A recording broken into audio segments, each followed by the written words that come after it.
লোকজন, হাজার হাজার লোক। জগন্নাথ ছিল একটা মাঠের মধ্যে মন্দিরটা। হ্যালো বন্ধুরা, তোমার সবাই কেমন আছো? আশা করি সকলেই ভালো আছো। আমার ইউটিউব চ্যানেলে কোথায় কি এফসিতে সবাইকে স্বাগত জানিয়ে আজকে নতুন একটা ভিডিও নিয়ে এসেছি। আজকে আমি যে মন্দিরে দাঁড়িয়ে আছি এই মন্দিরটি জগন্নাথ দেবের মন্দির। আর তো কদিন পরই রথ। এই মন্দিরে পুরো ইতিহাসটা তোমাদেরকে জানাবো। এখানে ভোগের ব্যবস্থা আছে, থাকার ব্যবস্থা আছে, তো তার জন্য মূল্য কত নেয়, সেটা কখন কীভাবে যোগাযোগ করতে হবে, সমস্ত কিছু ইনফরমেশন হবে আজকের এই ভিডিওতে। তবে চ্যানেলটিতে যারা নতুন আছো অবশ্যই কিন্তু সাবস্ক্রাইব করে এই পাশে থাকা নোটিফিকেশান বেল আইকনটিকে প্রেস করে রাখবে। তাহলে কী হবে, যখনই নতুন নতুন ভিডিও আসবে সবার আগে তোমাদের কাছে নোটিফিকেশান পৌঁছাবে। তাহলে চলো ভিডিওটা শুরু করছি, তোমরা দেখতে থাকো। আপনারা কি জানেন, পুরী শ্রী শ্রী জগন্নাথ দেবের দর্শন করলেও তীর্থযাত্রা সম্পূর্ণ হয় না যতক্ষণ না পূর্ব বর্ধমান জেলার দিগনগরের জগন্নাথ দেবের দর্শন করা হয়। স্থানীয়দের বিশ্বাস, পুরী নীলাচল থেকে ফিরে যদি একই বছরের মধ্যে দিগনগরের জগন্নাথ দেবের দর্শন করা যায় তবে সেই তীর্থযাত্রা কখনো ব্যর্থ হয় না। এই অলৌকিক বিশ্বাসের পেছনে রয়েছে বহু বছরের ইতিহাস ও কিংবদন্তি। শোনা যায় বর্ধমানের রাজা কীর্তিচন্দ্র রায় স্বপ্নাদেশ পেয়ে এই জাগ্রত জগন্নাথ দেবের মন্দিরটি প্রতিষ্ঠা করেছিলেন। পরবর্তীতে মন্দিরের সংস্কারও করা হয়। আজও সেই প্রাচীন পূজা পদ্ধতি নিষ্ঠার সঙ্গে পালন করা হয়। আরও আশ্চর্যের বিষয় হল, এখানকার মানুষের মুখে মুখে প্রচলিত আছে এক অলৌকিক কাহিনী। স্বয়ং জগন্নাথ দেব নাকি এক সন্ন্যাসী বেশে দিগনগরে এসে ভিক্ষা করতেন। পরে তিনি জয়নারায়ণ অধিকারী নামে এক ভক্তকে নিজের পরিচয় দিয়ে পূজার নিয়ম শিখিয়ে অন্তর্ধান করেন। প্রতি বছর এই রথযাত্রার সময় হাজার হাজার ভক্ত আসেন বহু দূর দূরান্ত থেকে প্রভুর আশীর্বাদ লাভের আশায়। সবচেয়ে গুরুত্বপূর্ণ বিষয়, এই মন্দিরের ভক্তদের থাকার ব্যবস্থা রয়েছে এবং ভোগ গ্রহণের ব্যবস্থা আছে। ভোগের কুপন কীভাবে কাটবেন, কত টাকা খরচ হবে, থাকার নিয়ম কী, এই সমস্ত তথ্য আজকের ভিডিওতে বিস্তারিত জানাবো। এই ভিডিওর মধ্যে প্রয়োজনীয় ফোন নাম্বারও দেওয়া থাকবে, তাই ভিডিওটি শেষ পর্যন্ত অবশ্যই দেখুন। তাহলে চলুন দিগনগরের জগন্নাথ ধামের অজানা ইতিহাস, অলৌকিক কাহিনী এবং ভক্তদের অভিজ্ঞতা এখানকার মানুষের মুখ থেকেই জেনে নিই। তবে ভিডিওটি ভালো লাগলে অবশ্যই লাইক, কমেন্ট ও শেয়ার করতে ভুলবেন না। আর যারা প্রথমবার আমাদের চ্যানেলে এসছেন তারা অবশ্যই চ্যানেলটি সাবস্ক্রাইব করে পাশে থাকা বেল আইকনটিকে প্রেস করে রাখুন। এই প্রভু জগন্নাথ ছিল একটা মাঠের মধ্যে। মন্দিরটা 3-4 কিলোমিটার দূরে ছিল। বর্তমানে মন্দিরটা এখানে। জগন্নাথ বর্ধমান কীর্তিচাঁদ মহারাজকে স্বপ্ন দিয়েছিল নতুন মন্দির তৈরি করার জন্য। কীর্তিচাঁদ মহারাজের রাজত্বকালে ইংরাজি 1701 থেকে 1740, বাংলা 1108 থেকে 1147 সাল, এই রাজত্বকালের মধ্যে এই মন্দিরটা মহারাজ প্রতিষ্ঠা করেছেন আনুমানিক 300 বছর আগে। কদমখণ্ডী স্থাপন করেছিলেন মাসির বাড়ি অর্ধসীনা দেবী, মাসির নাম। এই মন্দিরটা কমিটি আছে, কমিটির মাধ্যমে এই মন্দিরটা চলে। ভোগের পালা যদি কেউ করে, সেবা যদি দেয়, একদিনকে 201 টাকা দিয়ে তার নামে পুজো পাঠ হবে। সেই ভোগ প্রসাদ একটা পাবে, তার সঙ্গে যারা আসবে 60 টাকা করে কুপন। এই সিস্টেমে মন্দিরটা চলে। আচ্ছা আচ্ছা। মন্দির কমিটির মাধ্যমে। আর আপনি এখানে পুজো করেন? আপনি পুরোহিত এখানকার? প্রায় 24 বছর। আপনার নাম? আমার নাম অসীম গাঙ্গুলি। অসীম গাঙ্গুলি। আচ্ছা আচ্ছা। আর আপনি পুজো করেন কটাতে, বসেন কটায় এখান থেকে? 10টায় পুজো হবে, 12টায় ভোগ নিবেদন হবে, তারপরে ভোগ প্রসাদ 12:30 থেকে খাওয়ানো শুরু হবে যারা খাবে এখানে। আচ্ছা আর 7টার সময় আসবে। আচ্ছা। তাই এই জগন্নাথ দেবকে ওই রথের সময় তখন এখান থেকে নিয়ে যাওয়া হয় নাকি? ভোটের সময় এখান থেকে আগে স্নান হবে নদীতে। আচ্ছা, ওখানে স্নানটা হয়। স্নানের পর প্রভু অঙ্গরাগ হবে। অঙ্গরাগ হয়ে যাওয়ার পরে রথের আগের দিন নবযৌবনের দিনে প্রভু সিংহাসনে বসবে। হোম যাগযজ্ঞ করে পুজো পাঠ হবে। প্রচুর লোকের সমাবেশ হয়। তারপরে রথের দিনে 3 জায়গা থেকে 52 ভোগ আসবে, 3বার আরতি হবে, পুজো পাঠ হবে। তারপরে জগন্নাথ মন্দির থেকে রথে যাবে, রথ থেকে তারপরে কদমখণ্ডী হয়ে মাসির বাড়ি। আচ্ছা, মাসির বাড়িতে ওখানে 8 দিন প্রভু মাসির বাড়িতে থাকে। ঠিক আছে। তো এটা হচ্ছে ভোগ ঘর, দেখতে পাচ্ছ এখানেই ভোগ রান্না হচ্ছে। তো আমি একটু জেনে নিচ্ছি। নমস্কার। হ্যাঁ নমস্কার। তো এখানে আপনি ভোগ রাঁধেন নাকি? এখানে ভোগ রাঁধছি আমি লকডাউনের পর থেকে বছর 3 রান্না করছি। আচ্ছা আচ্ছা। এর আগে অনেক ব্রাহ্মণ ছিল, তারা সব রান্না বান্না করেছে। এখানে যে ঠাকুরমশাই পুরোহিত যে আছে অসীম গাঙ্গুলি মহাশয়, উনি এখানে 25-26 বছর পুজো করছে প্রভুর। আচ্ছা হ্যাঁ, এখানে দূর দূরান্ত থেকে অনেক ভক্ত আসে, তারা রেগুলার প্রসাদ পায়। প্রসাদের জন্য 60 টাকা করে লাগে। আচ্ছা, ওটা কখন নাম লেখাতে হয়? ওটা আপনার ধরুন কন্ট্যাক্ট নাম্বার আছে, কন্ট্যাক্ট নাম্বারও নক করা যায় এবং সকালে 7টা, 7:30, 8টার মধ্যে এসে বললে প্রভুর প্রসাদ পায়। আপনার 60 টাকা করে লাগে। আচ্ছা আর আপনার ওই মানে এই 12টার মধ্যে নিবেদন হয়। 2টো সবজি থাকে, ডাল থাকে, চাটনি থাকে, পায়েস থাকে, মহাভোগ থাকে। আচ্ছা। হ্যাঁ, রথের স্নান যাত্রায় হাজার হাজার লোক হয়, দূর দূরান্ত থেকে অনেক ভক্তরা সব আসে। এখানে নাম গান হয়, হরিনাম হয়, বাউল এসব হয়। হ্যাঁ, আর আপনার কমিটি 50-60 জন আছে, কমিটি আছে, কর্তৃপক্ষ আছে, ওনারা এই মন্দির চালান। আর পুরোটাই ভিক্ষা করে চলে। অনেকে এখানে ডোনেট করে। হ্যাঁ, ডোনেটের মাধ্যমে এখানে প্রভুর সেবা চলে। হ্যাঁ, আচ্ছা, এইখানে তো নিত্য সেবা হয়, তো ওটা কটা থেকে হয়? 12টার সময় নিবেদন হবে, 12:30টার মধ্যে আপনারা সমস্ত ভক্ত প্রসাদ পাবেন। আচ্ছা আচ্ছা, হ্যাঁ, ঠিক আছে। আর এখানে রথটা পাশে রাখা আছে নাকি? হ্যাঁ, রথ এখানে পাশে রাখা আছে।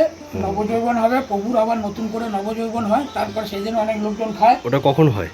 ওটা আপনার ওই স্নান যাত্রার পর হবে। স্নান যাত্রা কখন হয়? স্নান যাত্রা ওটা কোন মাসে এরকম নির্দিষ্টটা? জ্যৈষ্ঠী মাসটা মল মাস চলছে, ওই আষাঢ়ে 14-15 এরকম করে হবে। তারপরে 15 দিন পর রথ। তারপরে প্রভু আবার মাসির বাড়ি চলে যায়। মাসির বাড়িতে আপনার ধরুন 8 দিন 9 দিন। মাসির বাড়িটা কোথায়? মাসির বাড়িটা এই একটু 1/2 কিলোমিটার আগে। আচ্ছা, ওখানে মাসির বাড়ি। ওইখানে মাসির বাড়িতে প্রভু চলে যায়, ওইখানে 8 দিন 9 দিন ভোগ হয় এবং সেখানে 1000, 1500, 1700, 1800 করে লোক ওখানে সেবা খায়, প্রসাদ পায়। হ্যাঁ, আচ্ছা, এখানে দেখছি আমার থাকারও ব্যবস্থা আছে নাকি?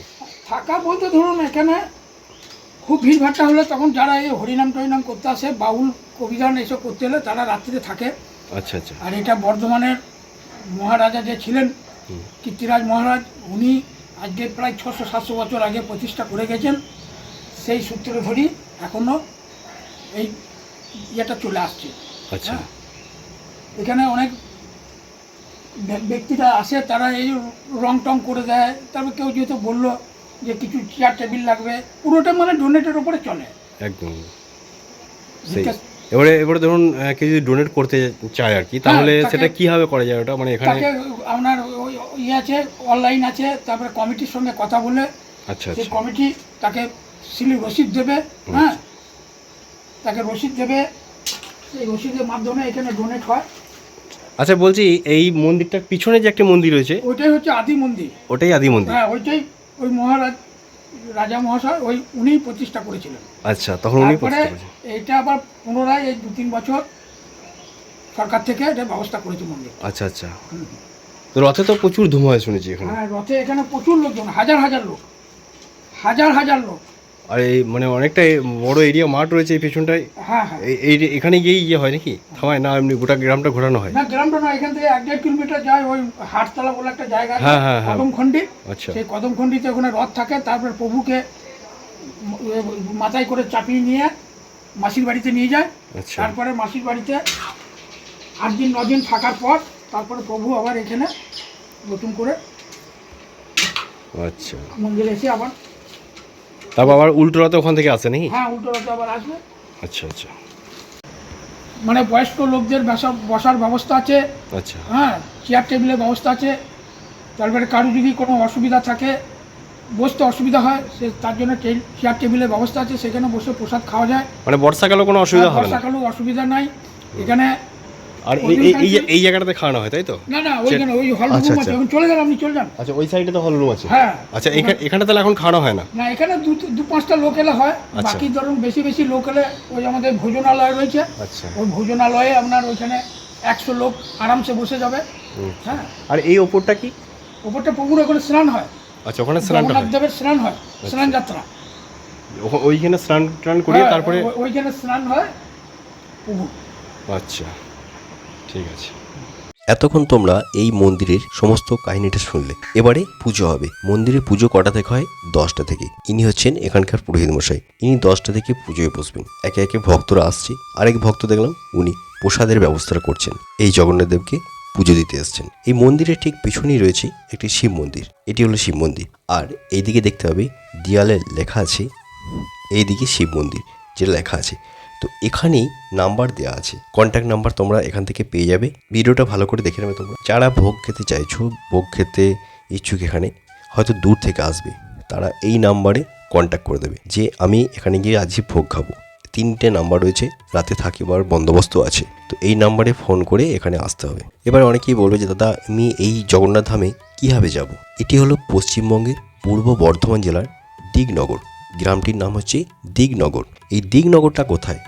তো এই দিকে যে রুটের বাস চলে সেই বাস কটা বলে দিচ্ছি। আর ট্রেন পথ কাছাকাছি হচ্ছে গুসকরা। এবারে হাওড়ার দিক থেকে যদি কেউ আসে, হাওড়া, শিয়ালদা, মেদিনীপুর, তো হাওড়া থেকে ট্রেন ধরতে হবে। যে ট্রেন যায় বিশ্বভারতী, রামপুরহাট, তিনপাহাড়, এই যে ট্রেন রুটটা রয়েছে এই ট্রেন ধরে আসতে হবে গুসকরা স্টেশনে। বোলপুর, শান্তিনিকেতনে সবাই নাম শুনেছে। তো যারা শান্তিনিকেতন বেড়াতে আসছেন তাদেরকে বলবো যে ওই ট্রেন ধরে নেমে পড়বেন গুসকরায়। তো মুর্শিদাবাদের দিক থেকে আসলেও গুসকরাতে নামতে হবে। গুসকরা স্টেশনে নেমে টোটো অথবা বাস পেয়ে যাবেন, দিগনগর যাওয়ার বাস অথবা টোটো। গুসকরা থেকে দিগনগর প্রায় 10-12 কিলোমিটার রাস্তা। এবারে টোটো ভাড়া করে নেবেন যে দাদা আমরা দিগনগর যাব, হয়তো 20 টাকা ভাড়া নিতে পারে, ভেতর পর্যন্ত গেলে 30 টাকা নেবে। আর বাসও আছে, গুসকরা স্টেশন থেকে নেমেও বাস পাওয়া যাবে। জিজ্ঞেস করবেন এটা আসানসোল লাইনে যাবে কিনা, দিগনগর নামবো। দিগনগরে নেমে ওখান থেকে টোটো পাওয়া যায়। আর যদি ঠিকানা বুঝতে অসুবিধা হয়, রাত্রি 8টার দিকে লাইভে এসে আমাকে কমেন্ট করবে যে দাদা আমরা দিগনগর যাব, কীভাবে যাব। সকাল সকাল গিয়েছিলাম, তখন মন্দির কেউ আসেনি, তখন রান্নার কাজটা শুরু হচ্ছিল। যারা বুক করে গেছে তাদের রান্নার কাজটা চলছে, তারপরে আস্তে আস্তে ভক্তরা আসছে। তো সেটা আগে থেকে জানাতে হবে। জানালে পরে তারা আগে থেকে আয়োজনটা করে রাখতে পারবে। যারা এই মন্দিরে যেতে চাইছেন বা এই জগন্নাথ দেবকে দর্শন করতে যেতে চাইছেন তাদেরকে বলবো আগে থেকে কন্ট্যাক্ট করে নেবেন। কন্ট্যাক্ট নাম্বার কিন্তু ভিডিওতেই দেওয়া রয়েছে। ওই 3টে নাম্বারের মধ্যে যে কোনো একটিতে ফোন করলেই হবে। এই মন্দিরে যারা আসতে পারবেন না, দূর থেকে যারা জগন্নাথ দেবকে পুজো পাঠাতে চাইছেন তারা কীভাবে পাঠাবেন? দেখুন এই মন্দিরে 3টে কন্ট্যাক্ট নাম্বার দিয়েছি। তো যারা পুজো পাঠাবেন তাদের অ্যাকাউন্টে পাঠাতে পারেন, কিন্তু তাদের কাছে রসিদটা কিন্তু নিয়ে নেবেন। তো আমি বলবো যে এখানে একটি স্ক্যানার রয়েছে এই মন্দিরে। এই যে জগন্নাথ দেবের মন্দির রয়েছে তার ঠিক পাশেই একটি স্ক্যানার রয়েছে। তো সেই স্ক্যানারটি আমি এখানে দিয়ে দিলাম। যদি কেউ পাঠাতে চান তাহলে ওই স্ক্যানারে আমরা পাঠাতে পারেন, তবে কন্ট্যাক্ট করে জেনে নেবেন। আর কমেন্টে আপনারাও বলে দেবেন যে আমি এই অনুদান পাঠালাম এই মন্দিরে। তাহলে কী হবে, সবাই দেখতে পাবে। আর ওখানকার যে কন্ট্যাক্ট নাম্বারগুলো আছে সেখানেও আমরা যোগাযোগ করে রসিদটা কিন্তু নিয়ে নেবেন। যারা আসানসোলের দিক থেকে আসতে চাইছেন তারা কীভাবে আসবেন এই জগন্নাথ ধামে? তো তারা গুসকরা লাইনের বাস ধরবেন, গুসকরা কাটোয়া, তো দেখে নেবেন যেটা ভায়া গুসকরা হয়ে যাচ্ছে কিনা। তো সেই বাস ধরে আপনারা নেমে পড়বেন একদম দিগনগর। দিগনগর বাস স্টপে নামবেন, ওখান থেকে টোটো ধরবেন, 10 টাকা ভাড়া নেবে। বলবেন জগন্নাথ ধাম বা জগন্নাথ মন্দির যাব, যে কোনো টোটোওয়ালা নিয়ে চলে যাবে এই জগন্নাথ ধামে।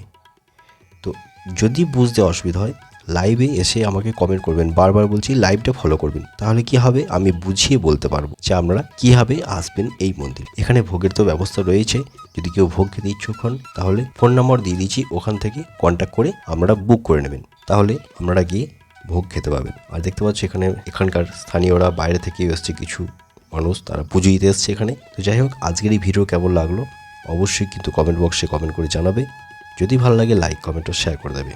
তাহলে চলো আজকের মতো বাই বাই, ভালো থেকো সবাই। আপনি তাহলে এখানে সবজি কাটা এসব কাজগুলো করেন? আচ্ছা, আপনার নাম? মালতী কুণ্ডু। আচ্ছা আচ্ছা।